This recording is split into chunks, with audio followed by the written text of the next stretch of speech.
লাইফে কিছু সময় আসে, কিছু সময় যখন সোনালি আকাশ, নাম না জানা গায়ক, অস্থির পাখিরা, খালি পড়ে থাকা বেঞ্চটা, অচেনা সেই পথটা, পলাতক সেই লেলা মজনুরা, ব্রেথলেসলি বিউটিফুল সেই সকালটা বা শেষ বিকেলের সূর্যটা, সবাই, তারা সবাই তোমায় কিছু বলতে চায়, কিছু দেখাতে চায়। তাই তারা তোমার রোল কল নেয়। আর তখন you are absent. Yup, that's me, the Sleeping Beauty.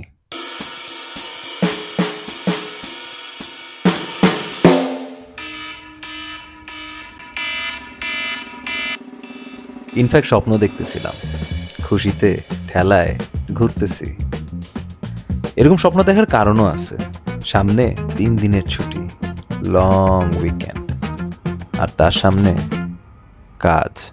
কাজটা কিন্তু অফিসের না, আমার নিজের, my passion project, I saw a miracle. মূলত আমার ওমরার জার্নি নিয়ে, বাট এই কাজটা করতে গিয়ে এত প্যারা খাচ্ছি, বাপরে বাপ। So let me give you a little context. Whenever I get time, especially after office and in holidays, I work on my passion project. But অনেকদিন ধরেই এডিটিংটা করার চেষ্টা করতেছি, এডিটিং শেষ হচ্ছে না, প্যারা খেয়ে যাচ্ছি অ্যান্ড ফ্রাস্ট্রেটেড হচ্ছি। সো সামনে 3 দিনের ছুটিতে I really plan to finish this project off until someone said otherwise. আরে ব্রো, জিনে কে 4 দিন, চলো আগে ঘুরে আসি, আর প্রজেক্ট তো পরে করা যাবে, কি বল? আসলেই শয়তান বিভিন্ন রূপে আসে, আর তাই আমি কনফিউজড হয়ে যাই, যাব কি যাব না, যাব কি যাব না, আনটিল। সো ট্রিপেও যাব, এডিটিংও করব। এডিটিং করতে করতে বোর্ড হয়ে গেলে ট্রিপে এনজয় করব, আর এনজয়মেন্টের ডোজ ওভারডোজ হয়ে গেলে আবার এডিটিং করব। By the way, a big shout out to Kislu for suggesting Nilanjana Boat Club and Resort. And with this hope, let the journey begin.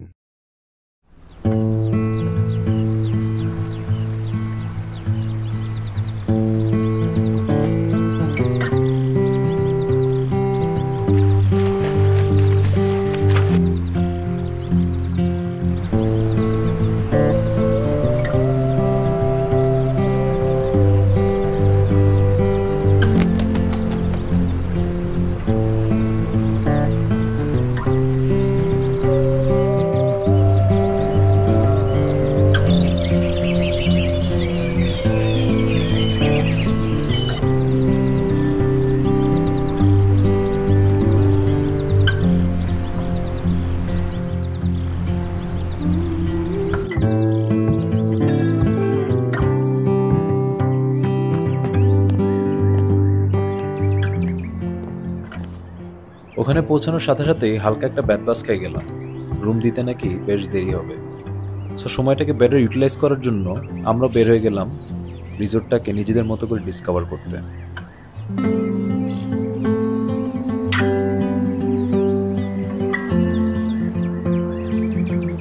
একটু গল্প, একটু আড্ডা, আর বিনা কারণে সেই লজ্জাপতিকে আরেকটু লজ্জা দেয়া।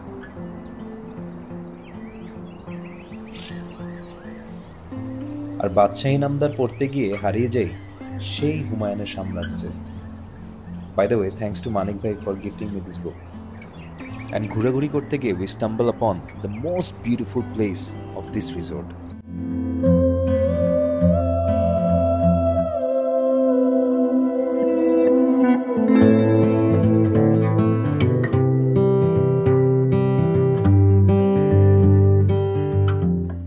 আর এখান থেকে ভিউটা এতটাই সুন্দর যে শুধু তাকায় তাকায় ঘন্টার পর ঘন্টা কাটায় দেওয়া যাবে।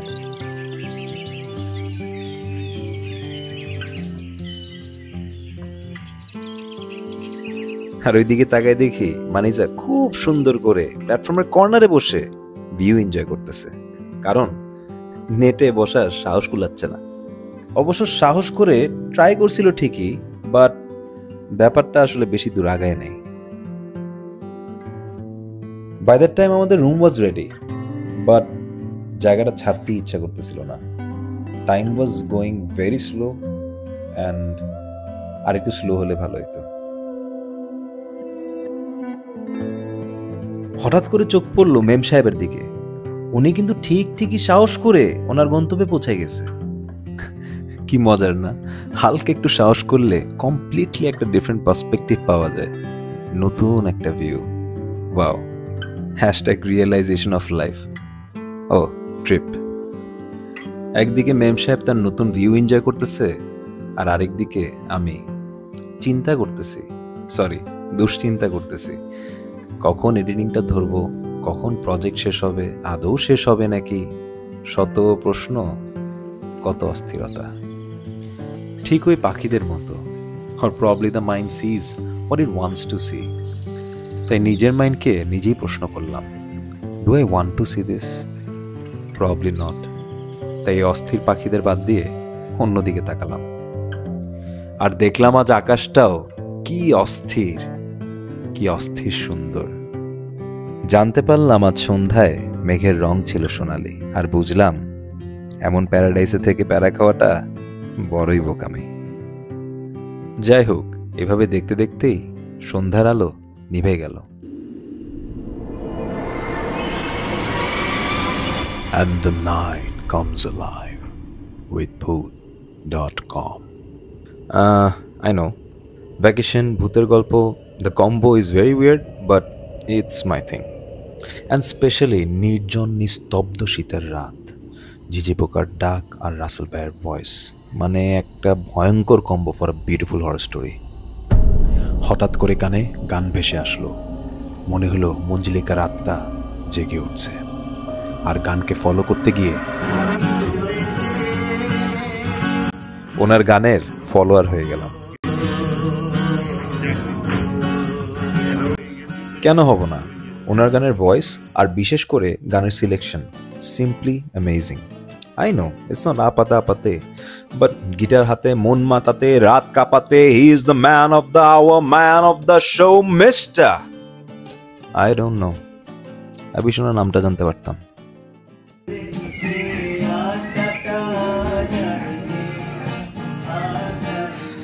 আমরা ওনার সাথে গানে গলা মিলালাম, আর কিছু সময় থাকে না, when the song hits you hard, it was that kind of a song.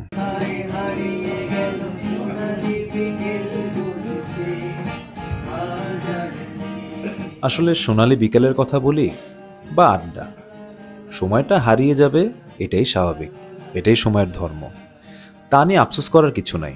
But সময়টা হারিয়ে যাওয়ার আগে ওই মোমেন্টটাতে, ওই টাইমটাতে হারিয়ে যাওয়া is very important. That is when you have memories to cherish.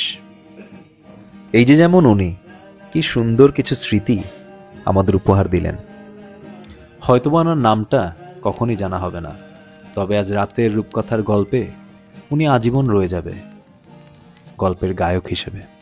যাই হোক, মেইন কথা হলো সময়টা বেশ ভালোই কাটতেছিল, আনটিল হঠাৎ করে বুঝতে পারলাম মঞ্জুলিকার আত্মা ইজ ব্যাক, অ্যান্ড এবার আমার বউয়ের ওপর ভর করছে।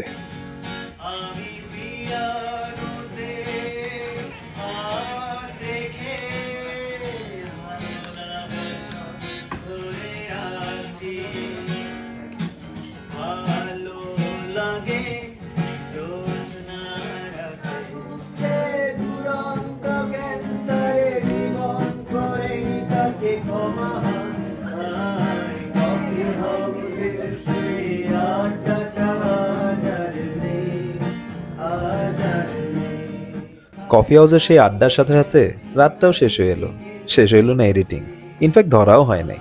কি করার, নিজেকে বুঝ দিলাম, আরে it's okay, let's wait for tomorrow.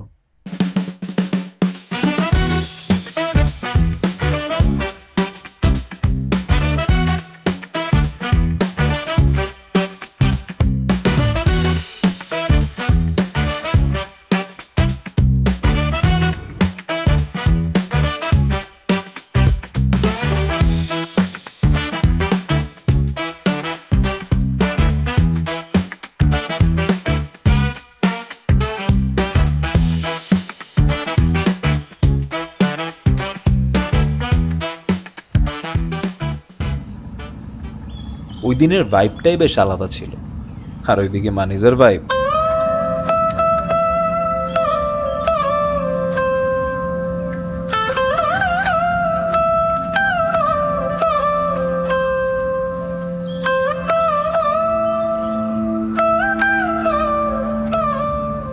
ভাইবের হালকা পাতলা মিসম্যাচ হলেও দিন শেষে তার ছন্দ আর আমার তাল এক করে নিলাম।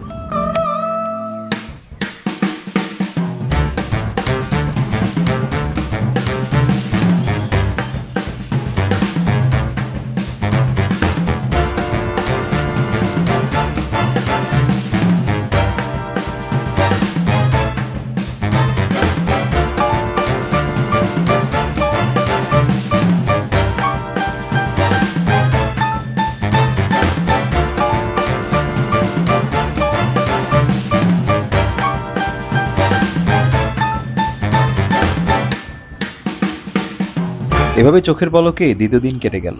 বাকি ছিল the last day, also known as the sad day, but it ওয়াজ।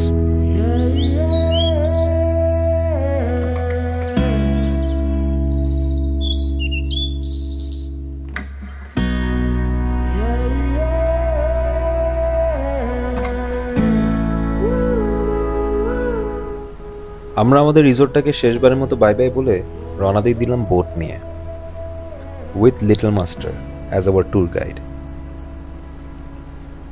আর মাস্টারের রেকমেন্ডেশন অনুযায়ী আমরা প্রথমে যাব একটা বিউটিফুল ঝর্ণা দেখতে।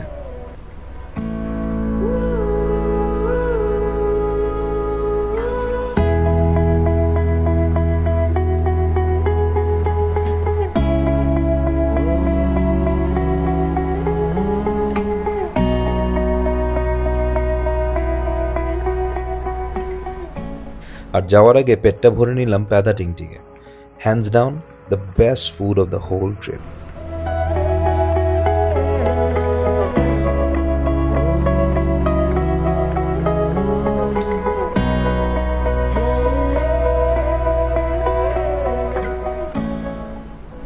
এত সুন্দর, এত সিরিন একটা এনভায়রনমেন্টে হঠাৎ করে দেখি ডিস্কোর তালে তালে ডান্স চলছে কোনো কারণ ছাড়া।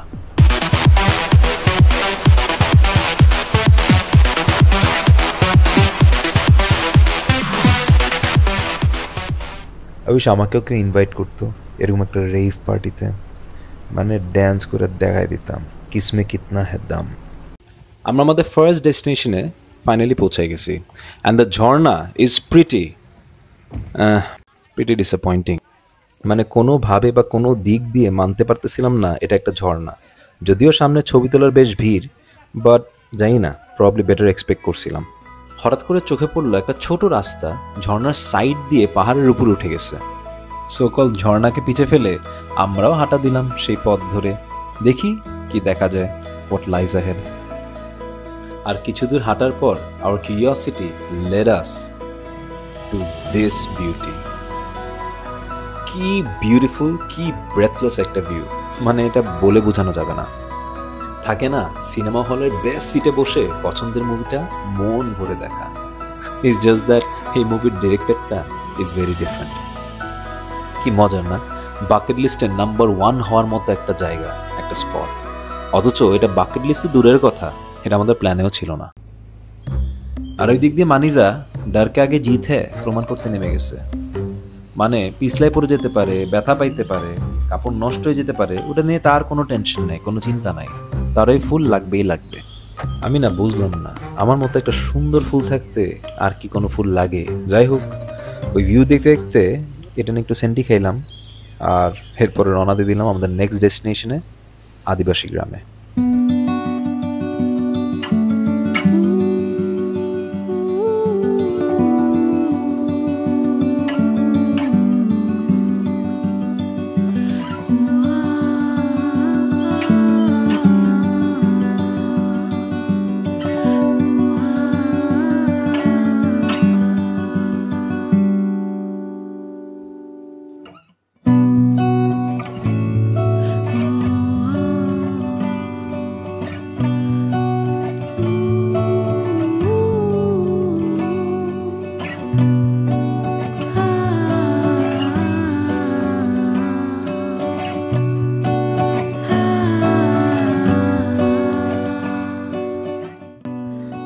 গ্রামটা বেশ নিরিবিলি অ্যান্ড কালারফুল। ঝর্ণার সাথে তুলনা করলে it is way better as a tourist destination. ওই দিক দিয়ে মানিজা দেখি মিছামিছি হাড়ি পাতিল নিয়ে রান্না করার ভান ধরছে, অ্যাজ ইফ বাসার মধ্যে রান্না করাটা ইজ নট প্যারাদায়ক enough. By the way, I am not a fruit person, but এই পাহাড়ি পাইনাপেলটা এত জোস, just go there, have it and thank me later. Just look at her, মানে রাক্ষসও মনে এর থেকে ভদ্রভাবে খায় বেচারা পাইনাপেল। ঘোরাঘুরি শেষ করে আমরা দুইজন মিলেই বসলাম, আশপাশটা খুব ভালো করে অ্যাবজর্ভ করে নিচ্ছিলাম, কারণ এর পরের ডেস্টিনেশন বাসা। In fact this is the end of the trip. আর এই সময়টাতে মনটা এতটা খারাপ থাকে, ট্রিপের শেষ, কালকের থেকে অফিস শুরু, আর প্যাশন নিয়ে যে প্রজেক্টটা শুরু করছিলাম সেটা তো ধরাই হয় নাই। বাট সারপ্রাইজিংলি তখন এগুলার কোনো কিছু নিয়েই চিন্তা করতেছিলাম না, বরং সানসেটের দিকে তাকায় এটা চিন্তা করতেছিলাম, এই জার্নিতে না আসলে জানাই হইতো না। সাহস করে হালকা পা বাড়ালেই কমপ্লিটলি একটা ডিফারেন্ট পার্সপেক্টিভ পাওয়া যায়। যেটাকে মনে হয় মেইন ডেস্টিনেশন, হয়তোবা তার আশেপাশে এর থেকেও বিউটিফুল একটা ডেস্টিনেশন লুকায় আছে, শুধু প্রয়োজন একটু ডিস্ট্রাকশন। মোমেন্টারিলি কিছু জিনিস লাইফে খুব ইম্পর্টেন্ট মনে হয়, আর সময়ের সাথে সাথে সেই ইম্পর্টেন্ট জিনিসটা যে কোথায় হারায় যায় কেউ খেয়ালই রাখে না। And last but not the least, dance করতে কোনো কারণ বা ইনভিটেশন লাগে না, শুধু লাগে মিউজিক। আর এই সিম্পল ইয়েট সুন্দর জিনিসগুলোকে রিয়েলাইজ করা তখনই পসিবল হয় যখন সেই সোনালি মেঘ, নাম না জানা গায়ক, অস্থির পাখিরা, হারিয়ে যাওয়া ফুলটা বা খালি পড়ে থাকা বেঞ্চটা, পলাতক সেই লেলা মজনুরা, অজানা সেই পথটা, অপূর্ব সেই সকালটা বা শেষ বিকেলের সূর্যটা, গোটা পৃথিবী তোমাকে কিছু বলার জন্য, কিছু দেখানোর জন্য প্রকৃতির পাঠশালায় যখন তোমার রোল কল নেয়, you have to be present. যতই লেট হোক, এই অ্যাটেন্ডেন্সে প্রেজেন্ট থাকতে পারলে বিউটিফুল কিছু প্রেজেন্ট পাওয়া যায়, যার নাম মেমোরিজ। হয়তোবা এই স্মৃতিগুলোকে নিয়ে গল্প করতে করতে কাটিয়ে দেওয়া যায় শেষ বিকেলটা, শেষ সময়টা। আর প্রবলি তখন এন্ডিংটাও এতটা স্যাড লাগে না, তার ট্রিপের হোক, ভিডিওর হোক, কিংবা লাইফের।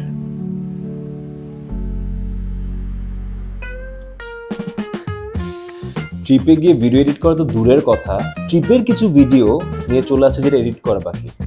But if you are watching this, then probably editing done and already published হয়ে গেছে। সো আফসোস নাই, এই ট্রিপে প্রেজেন্ট ছিলাম বলেই তো নতুন কিছু রিয়েলাইজেশন শেয়ার করতে পারছি। So let me get back to my unfinished video, my passion project, and thank you so much for being with me for such a long time.